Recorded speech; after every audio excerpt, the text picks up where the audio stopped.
Bienvenue à notre 4e rencontre de la Semaine de la Famille 2022. Ce soir, nous sommes invités à un mariage. Ah, les mariages! Ils sont souvent l'occasion pour les couples mariés de se souvenir, avec émoi ou pas, de leur propre cérémonie. Ils laissent aussi rêveurs les célibataires. Bien qu'un peu délaissée ces dernières années, voilà une fête qui laisse rarement indifférent. Au-delà de la cérémonie, des beaux habits, du bon repas, c'est l'engagement promis pour toutes les années qui suivent qui suscite un intérêt, une admiration ou un rejet. Un vrai pari dans une société d'obsolescence programmée, mais une bénédiction promise dans le royaume du Dieu d'éternité. Le mariage de ce soir, une célébration ordinaire en apparence, a beaucoup à nous apprendre. Pour nous y rendre, le pasteur Mathieu Fury, responsable du département éducation à la Fédération France-Nord, nous projette 2000 ans en arrière, en Orient. Pour nous mettre dans l'ambiance, nous écouterons d'abord un témoignage réjouissant et nous chanterons en l'honneur de celui qui a instauré, pour notre bonheur, cette union si sacrée.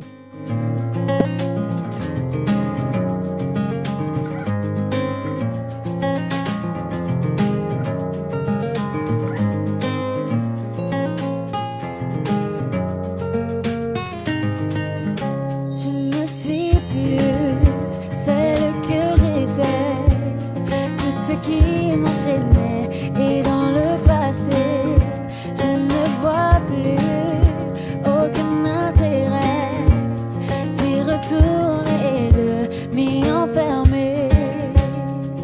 Car maintenant, je sais que je n'avance pas seul. Oui, maintenant mon passé ne dissipe pas de le présent. Même les souffrances du temps présent ne sauraient être comparées à la gloire qui est à venir, qui en nous se révélera. Même les souffrances du temps présent ne sauraient être comparées à la gloire qui est à venir, qui en nous se révélera.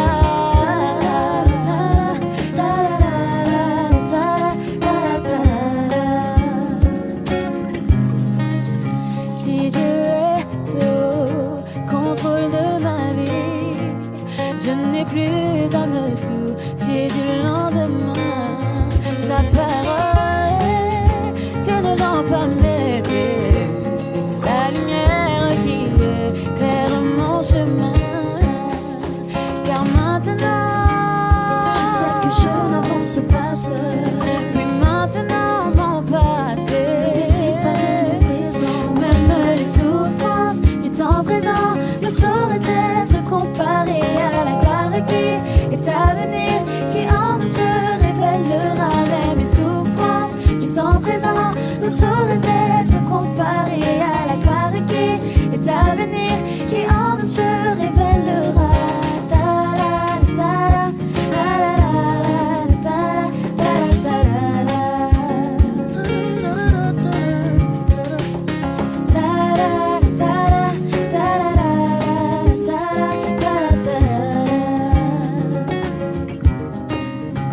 Je ne crois pas au hasard ou à la chance. C'est en toi que je place ma foi et mon espérance. Car il est l'affliction que ta main nous permette. Dieu de gloire, Seigneur de ma vie à jamais. Je ne crois pas au hasard ou à la chance. C'est en toi que je place ma foi et mon espérance. Car il est l'affection que ta main nous permet. Dieu de gloire, Seigneur de ma vie à jamais.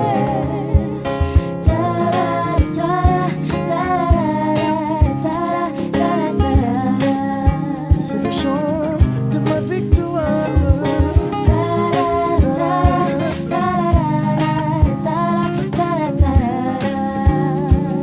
Le chant de mon espérance.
签的，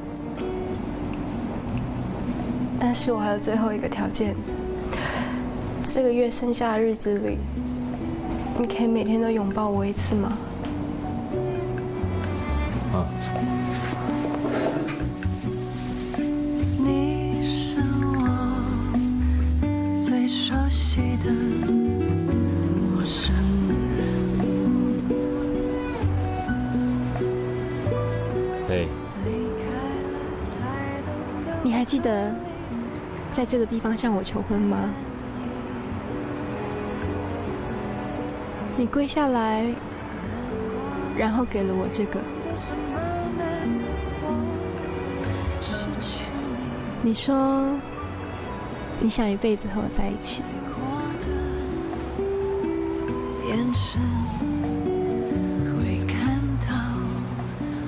抱抱我。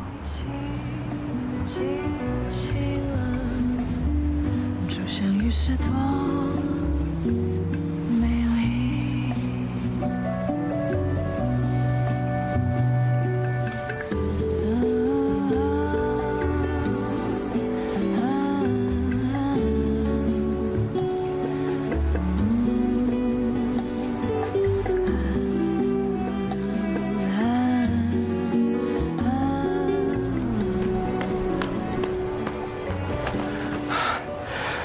对不起。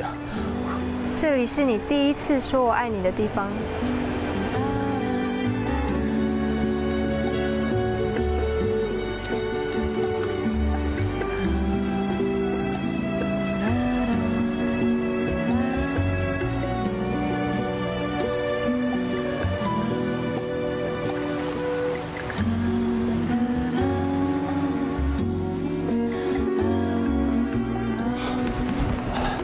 对不起，对不起，我知道了。哎，我们来过这里，对吧？你真的记得吗？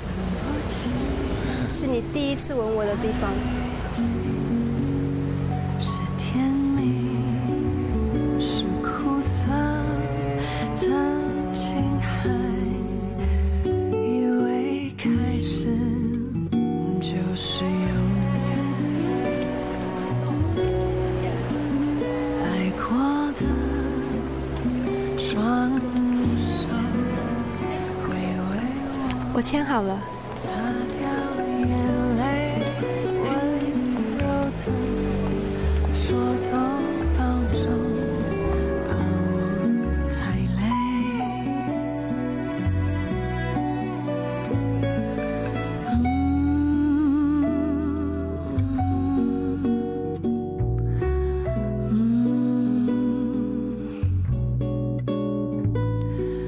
离开了才懂得为何离不开的原因。我明天还能再抱你吗？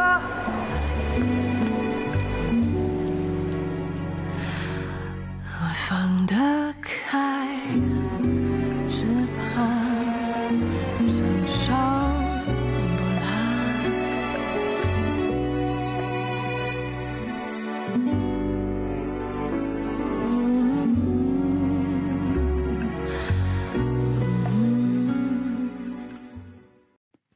Bonsoir à tous, je suis très heureux de pouvoir participer à cette semaine de la famille aux côtés de mes collègues de la Fédération France-Sud et bien sûr de la Fédération de la Suisse romande et du Tessin.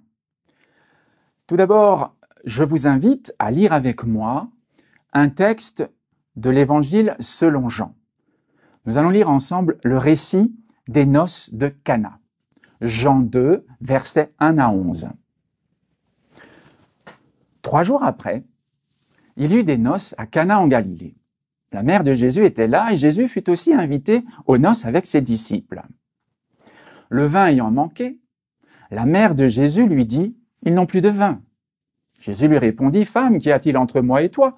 Mon heure n'est pas encore venue. » Sa mère dit au serviteur « Faites ce qu'il vous dira. » Or, il y avait là 6 vases de pierre, destinés aux purifications des Juifs et contenant chacun 2 ou 3 mesures. Jésus leur dit « Remplissez d'eau ces vases » et ils les remplirent jusqu'au bord. Puisez maintenant, leur dit-il, et apportez-en à l'ordonnateur du repas. Et ils lui en apportèrent. Quand l'ordonnateur du repas eut goûté l'eau changée en vin, ne sachant d'où venait ce vin, tandis que les serviteurs qui avaient puisé l'eau le savaient bien, il appela l'époux et lui dit « Tout homme sert d'abord le bon vin, puis le moins bon après qu'on s'est enivré. Toi, tu as gardé le bon vin jusqu'à présent. » Tel fut à Cana en Galilée le premier des miracles que fit Jésus. Il manifesta sa gloire, et ses disciples crurent en lui. Au temps de Jésus, le mariage n'était pas une affaire privée. C'était la fête du village, tout le monde y était invité. Parents, amis, voisins et même les gens de passage. Il n'est pas trop difficile d'imaginer la scène. Une salle richement décorée, des convives, de la musique, des danses, des serveurs, des plats succulents et du bon vin.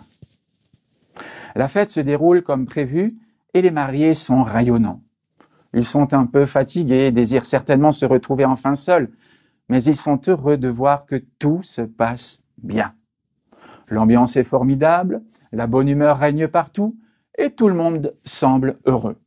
Les jeunes mariés se regardent encore une fois dans les yeux et savourent cet instant merveilleux.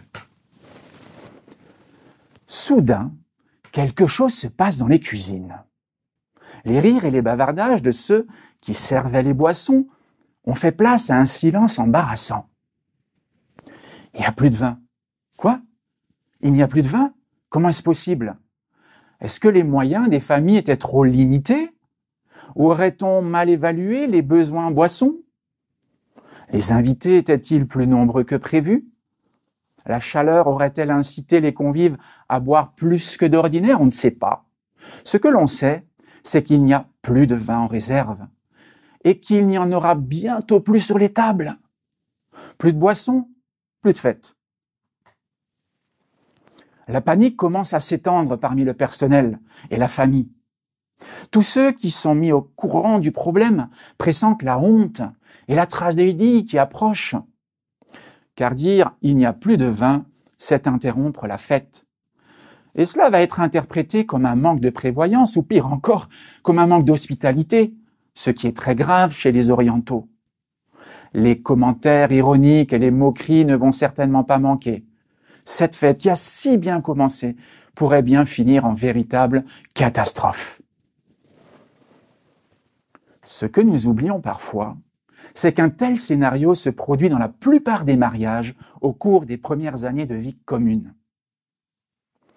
Les provisions humaines d'amour représentées dans notre texte par le vin ne sont pas inépuisables.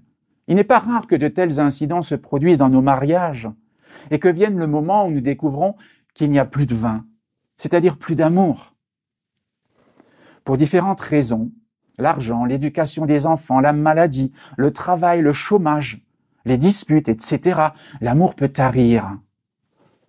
Plus de tendresse, plus d'égard, plus de patience, plus aucune envie de se parler. Fini la bonne humeur et les câlins. L'amour humain, vous le savez bien, est vulnérable et constamment menacé de disparition. Le cœur de l'homme est une source qui peut tarir à tout moment. Il faut se rendre à l'évidence, notre capacité d'aimer est très faible. L'histoire des noces de Cana se répète encore et encore dans nos ménages. Habituellement, dans une vie de couple, le bon vin est servi d'abord, puis vient le mauvais, jusqu'à ce qu'il n'y en ait plus du tout. Les expressions de joie, les gestes tendres, les petites attentions du départ, après un certain temps, se raréfient, puis disparaissent. Ce qui a commencé avec beaucoup d'amour, de rêve et de tendresse peut finir dans la routine, l'indifférence, la lassitude, la résignation ou carrément la séparation. Plus de vin, plus de sentiments, plus de sourires, plus de complicité, plus d'attirance. Le récit de Jean nous révèle comment la crise de Cana a pu être surmontée. Nous en dégagerons 3 secrets qui contribuent fortement à la réussite d'un mariage. Voici le premier secret. Assurez-vous d'avoir invité Jésus dans votre mariage. Qu'arrive-t-il à la plupart des couples? Une vieille ritournelle populaire décrit ainsi l'expérience de la majorité d'entre eux. Au printemps, on se réjouit, en été, on se marie, en automne, on se boude, en hiver, on se sépare. C'est ça l'amour. L'expérience et les statistiques nous confirment, hélas, la vérité de ce tableau satirique. Pourquoi? La raison en est bien simple. Parce que nous ne pouvons pas compter indéfiniment sur nos propres ressources. Parce que nos réservoirs d'amour ont une capacité très limitée. Et que tout simplement, ils se vident rapidement. De la même manière que les provisions de nos placards et de nos frigos s'épuisent si personne ne les renouvelle, l'amour, s'il n'est pas constamment renouvelé, s'épuise immanquablement. Avec le temps qui passe, la pression du travail, les charges familiales, les enfants éduqués, ou simplement la routine de la vie, les vases de l'amour se vident. Le mou de la tendresse commence à manquer et les problèmes apparaissent. D'abord les petits problèmes, puis les problèmes de plus en plus grands par la suite. Ce sont généralement des problèmes relationnels qu'on n'arrive pas à gérer et qui nous semblent insolubles. Non pas parce qu'il n'y a pas de solution, mais parce que, comme les serviteurs des noces de Cana, on ne la voit pas. On ne voit pas que le fond des vases est vide. Et alors on se crispe, on panique et on s'effondre. Et on oublie celui qui pourrait encore nous aider. Le grand absent sur les listes des invités de la plupart des mariages. Pourtant, là où personne ne voyait de solution, Jésus en voit une. Absolument inattendue. Cette eau qui ne servait qu'à se laver les mains et à faire la vaisselle va devenir par l'action du Christ un mou délicieux, comme fraîchement pressé. Cette boisson sucrée au goût raffiné est la boisson des rois et des reines, n'est-ce pas? Tout va beaucoup mieux quand on invite Jésus dans notre mariage. C'est seulement dans l'éternité que nous mesurerons toutes les bénédictions que cette invitation nous aura apportées. Si Jésus est l'invité permanent de notre foyer, il se tiendra à nos côtés, prêt à nous conseiller, prêt à combler nos manques, prêt à nous aider à résoudre nos problèmes. Il ne demande qu'à remplir nos jarres de son mou goûteux et rafraîchissant. Encore faut-il se rapprocher de lui et lui demander d'intervenir, de faire quelque chose pour nous. La prière nous a été donnée pour ça. Ce n'est pas pour rien que l'apôtre Paul nous recommande de prier sans cesse et de faire connaître à Dieu tous nos besoins. Quant à l'apôtre Pierre, il nous exhorte à nous décharger sur lui de tous nos soucis, car lui-même, Dieu, prend soin de nous. Venons-en maintenant au deuxième secret, qui s'énonce de la manière suivante. Faites tout ce qu'il vous dira. Cette phrase, nous la trouvons dans la bouche de Marie, la mère de Jésus. Après avoir sollicité son fils, Marie s'est tournée vers les serviteurs pour leur donner la consigne suivante. Faites tout ce qu'il vous dira. S'il n'avait pas rempli les 6 jarres d'eau, il n'aurait jamais eu la chance d'assister au premier miracle que Jésus a fait. Et il n'aurait jamais pu goûter le vin exquis de son amour et de son règne messianique. Jésus est venu sur notre terre pour nous donner la vie en abondance. Jean 10, verset 10. Si les réserves humaines s'épuisent avec le temps, les bénédictions de Dieu se renouvellent chaque jour. Ses provisions sont inépuisables. Il nous donne grâce sur grâce. Et ces dons excellents d'aujourd'hui ne sont que l'avant-goût de ces dons encore plus excellents de demain. Jésus est prêt à vous accompagner jour après jour, non seulement pour assurer votre bonheur éternel, mais aussi pour assurer votre bonheur temporel, ici et maintenant.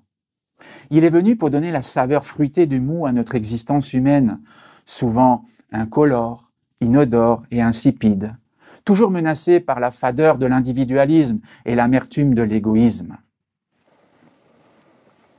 C'est pour un couple en difficulté que Jésus a fait son premier miracle et qu'il a manifesté son désir de bénir nos foyers. Ce même Jésus, qui a fait le bonheur des jeunes mariés anonymes de la petite bourgade de Cana, se plaît encore aujourd'hui à bénir nos foyers. Quand la vie semble difficile, quand nos réserves s'épuisent, quand vous découvrez soudain le fond de vos vases, n'oubliez pas que Jésus peut les remplir encore et encore. N'oubliez pas qu'il tient à votre bonheur, autant qu'il a tenu à celui de ses amis de Cana. Mais pour recevoir ces bénédictions, il faut faire tout ce qu'il vous demande, même si cela vous semble absurde. En réalité, ces exigences sont raisonnables et gratifiantes. Elles contribuent toutes à notre bonheur. Voici un passage qui résume bien ce qu'il attend de nous. Il se trouve à la fin du chapitre 4 de l'Épître aux Éphésiens. Lisons à partir du verset 25. « C'est pourquoi renoncez au mensonge et que chacun de vous parle selon la vérité à son prochain, car nous sommes membres les uns des autres. Si vous vous mettez en colère, ne péchez point, que le soleil ne se couche pas sur votre colère. Ne donnez pas accès au diable, qu'il ne sorte de votre bouche aucune parole mauvaise, mais s'il y a lieu, quelques bonnes paroles, qui servent à l'édification et communiquent une grâce à ceux qui l'entendent. N'attristez pas le Saint-Esprit de Dieu, par lequel vous avez été scellés pour le jour de la rédemption. Que toute amertume, toute animosité, toute colère, toute clameur, toute calomnie, toute espèce de méchanceté disparaissent du milieu de vous. Soyez bons les uns envers les autres, compatissants, vous pardonnant réciproquement, comme Dieu vous a pardonné en Christ. »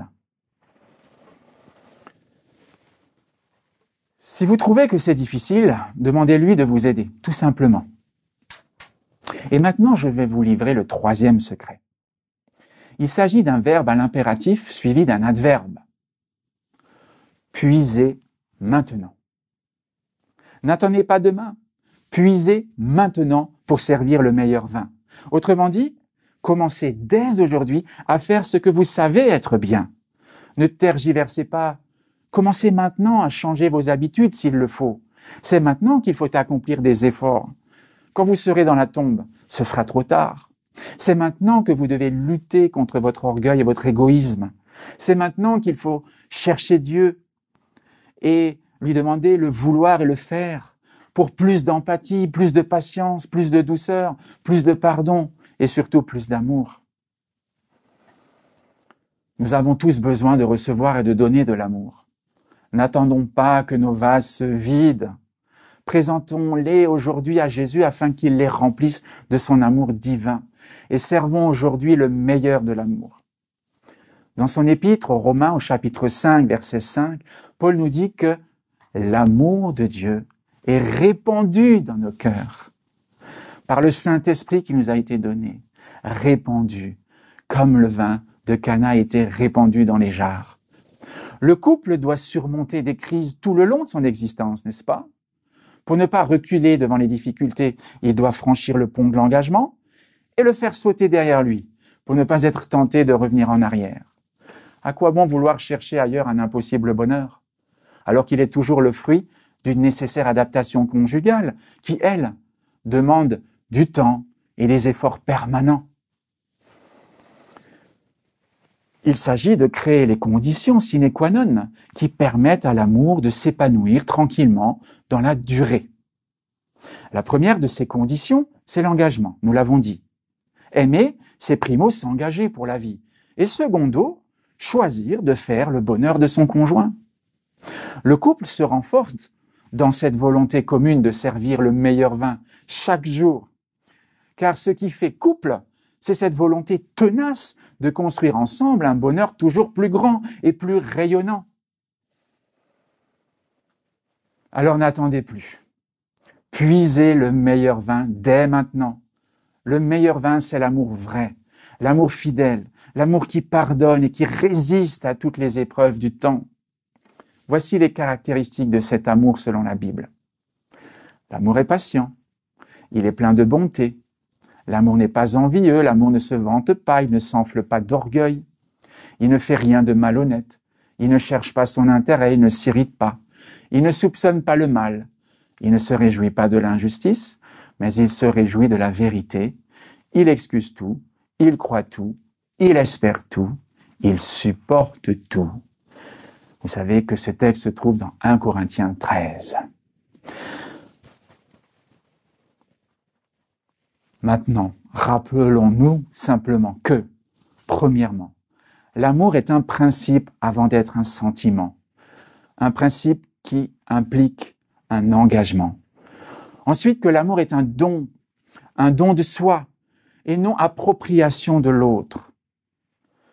Que l'amour authentique est comme une plante fragile aussi, dont il faut prendre soin inlassablement. Et enfin, que cet amour est tendre et patient et que s'il est bien soigné, il est toujours capable de refleurir encore et encore. L'amour vrai est fait pour durer. Alors, avec chaque conflit résolu, le couple réalise peu à peu l'ajustement des cœurs, des esprits et des corps. Chaque membre du couple, apprend quelles phrases il faut éviter pour ne pas faire souffrir l'autre et quels gestes, en revanche, peuvent facilement le rendre heureux. C'est alors que l'amour prend forme, que l'amour vrai apparaît. Il est un sentiment puissant et profond qui naît lorsque deux êtres se sont ajustés l'un à l'autre après avoir dépassé les difficultés du début. Lorsque deux êtres ont partagé ensemble les mêmes joies et les mêmes peines dans une attention réciproque constante. Le couple prend alors de l'altitude et redécouvre les beaux paysages qu'il a entrevus lorsqu'il faisait ses premiers pas. Il ne rêve plus, mais goûte aux joies subtiles et délicieuses du vin nouveau, les joies de l'harmonie des cœurs et de l'équilibre. L'autre est désormais accepté dans sa différence telle qu'il est. Il est respecté dans le mystère de son être le plus profond. Le couple est passé de l'idéalisme au pessimisme, puis du pessimisme au réalisme serein. Résumons-nous. Tout d'abord, j'ai dit « je l'aime » parce qu'elle a toutes les qualités. Ensuite, j'ai dit « je la déteste » parce qu'elle a tous les défauts. Maintenant, je dis « elle a des qualités et des défauts, mais je l'aime malgré tout, et de plus en plus fort. » Des situations apparemment sans issue sont résolues grâce à l'intervention toujours extraordinaire de Jésus, notre divin conseiller. Avec lui, ce qui marquait la fin de la fête et du bonheur conjugal peut devenir le début d'une nouvelle saison de l'amour. Alors, n'oubliez pas les 3 secrets du bonheur conjugal que nous enseigne le récit des noces de Cana. Premièrement, assurez-vous de la présence permanente de Jésus dans votre foyer. Deuxièmement, efforcez-vous de lui obéir avec soin et de faire tout ce qu'il vous dira. Enfin, puisez maintenant, n'attendez pas qu'il soit trop tard et servez le meilleur vin, le vin d'un amour tendre, solide et durable, sans plus attendre. Amen.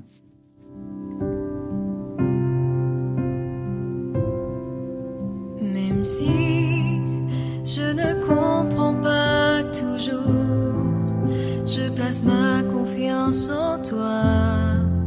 Tu te tiens pour moi. Même si la peur frappe à mon cœur, je place ma confiance en toi. Tu te tiens pour moi.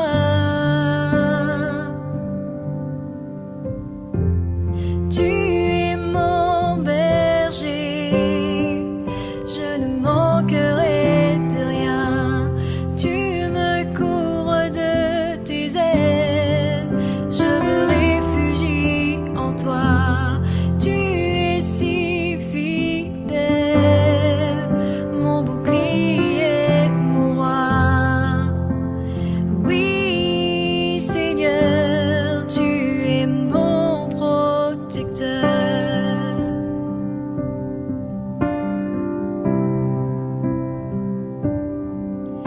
Même si la tempête fait rage, je place ma confiance en toi. Tu te tiens pour moi.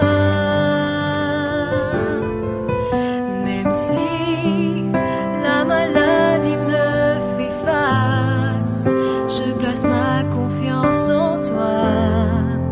Tu te tiens pour moi. Tu es mon berger, je ne manque